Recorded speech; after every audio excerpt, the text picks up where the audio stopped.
Olganlıklar. Son ağır işleri eğlenmek.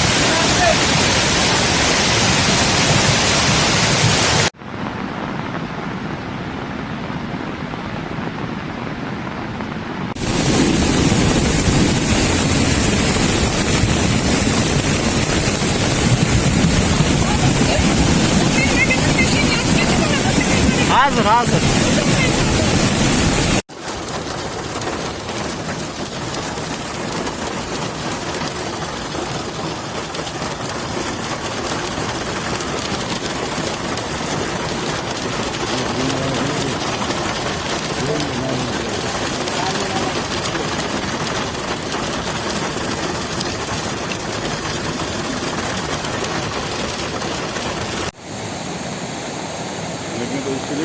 Mana aslan bak.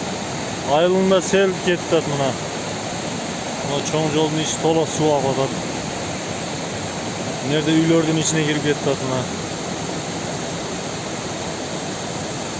Güzel büyük balık bıraktı. Ha, Baksana görüyorsun.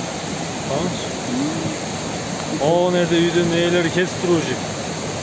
Üylördün içine girip narağından çıkıp